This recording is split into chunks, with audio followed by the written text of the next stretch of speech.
अगर उमेश पाल हत्याकांड में 4 आरोपी को ढेर करना हुआ तो हमने इसी पुलिस और एसटीएफ के बारे में कहा कि बहुत अच्छा काम किया।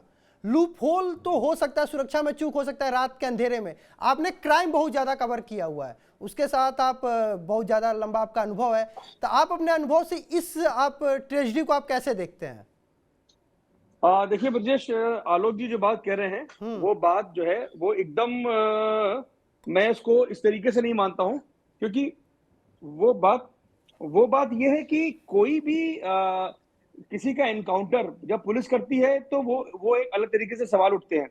लेकिन पुलिस के सामने, पुलिस की कस्टडी में, हाई सिक्योरिटी में, इसको मैं सिर्फ पुलिस कस्टडी नहीं मानता हूं, ये हाई सिक्योरिटी है।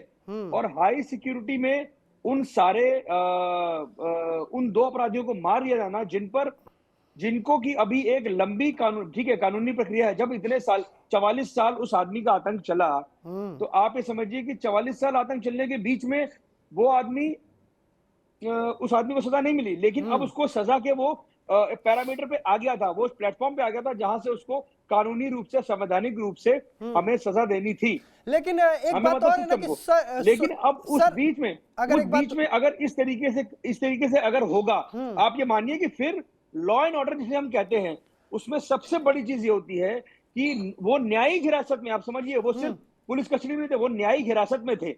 जो कोर्ट के ऑर्डर पर जब आदमी कोई जेल जाता है, उसके बाद पेशी पर आता है, तो वो न्यायिक हिरासत में होता है। उसकी सुरक्षा और भी ज्यादा उसकी सुरक्षा और भी ज्यादा हाई सिक्योरिटी होनी चाहिए, उसकी सुरक्षा और भी ज्यादा होनी चाहिए, क्योंकि वो आपको सीधे जवाबदेह होना होगा अदालत को।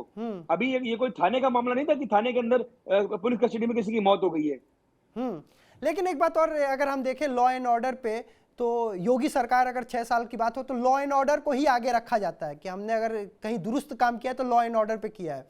वहीं अगर अखिलेश यादव एसटीएफ इनकाउंटर करता है तब भी सवाल करते हैं कि कैसे इनकाउंटर हो गया, और इस पे तो उन्होंने कह दिया कि अपराधियों के जो मन से हैं उनकी को मतलब वो 4 सीमा पार है। देखिए ब्रजेश, ऐसा है कि मैंने कहा ना कि लॉ एंड ऑर्डर का मसला, फेक एनकाउंटर का मसला, और इस तरीके से न्यायिक हिरासत में दो बड़े अपराधियों की हत्या हो जाना, वो भी मीडिया के कैमरों के सामने, वो एक बड़ा इशू है, ये एक बड़ा मुद्दा है। और मुझे लगता है कि यह पुलिस सुरक्षा का ही मुद्दा है। इसमें किसी प्रकार का कोई सिंपैथी की बात नहीं है। देखिए, यहाँ पर किसी को भी अतीक के साथ, किसी भी सामाजिक इंसान को कोई भी जो है सिंपैथी नहीं हो सकती है, लेकिन वो हमारा एक सोसाइटी का सिस्टम है। हमारा समाज संविधान, हमारा समाज कानून, हमारा समाज पुलिस, न्यायालय और पूरी व्यवस्था से बनता है। और उसी व्यवस्था के तहत जो आपने सवाल किया है वो एकदम सही है कि भाई विपक्ष का काम है सवाल उठाना कि भाई एसटीएफ ने एनकाउंटर कर दिया, तो उस पर सवाल उठ गए। लेकिन ये पुलिस का एनकाउंटर नहीं था। ये, इसमें अगर पुलिस एक बार ये कह देती या ऐसा माना जाता कि भाई भाग रहे थे जीप से उतर के मेडिकल जांच के दौरान, तो उनको गोली मारनी पड़ी। लेकिन ये तो पुलिस के सामने हथियारबंद हाई सिक्योरिटी पुलिस वालों की मौजूदगी में 3 लोग आकर हत्या कर देते हैं, उसके बाद जय श्री राम के नारे लगाकर वहां पर सरेंडर करते हैं। तो मुझे लगता है ये सिस्टम पर सवाल है, ये लॉ एंड ऑर्डर की पहली शर्त है। आप न्यायिक हिरासत में अगर इस तरह से हत्याएं हो जाएंगी तो फिर आप तो समझिए, देखिए जेल में जितने भी लोग हैं, हर 15 दिन में, यदि हर 14 दिन में, 14 दिन की न्यायिक हिरासत में एक स्टैंडर्ड प्रोसेस है कि 14 दिन की न्यायिक हिरासत में किसी भी कैदी को, जब किसी भी अपराधी को या आरोपी को अदालत के सामने पेश करते हैं, तो अदालत उसको 14 दिन की न्यायिक हिरासत में भेजती है। वो न्यायिक हिरासत में जेल तक छोड़ना, जेल के गेट तक छोड़ना, ये पुलिस का काम होता है। उसके बाद 14 दिन बाद जब उसकी पेशी होती है उस आरोपी की या उस कैदी की, तो उसको लाती भी पुलिस है।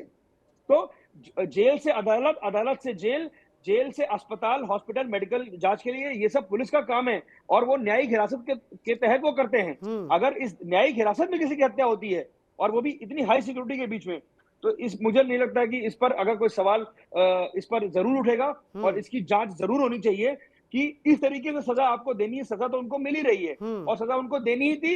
अल्टीमेटली राजू पाल को इंसाफ मिलना था, उमेश पाल को इंसाफ मिलना था, वो मिलता।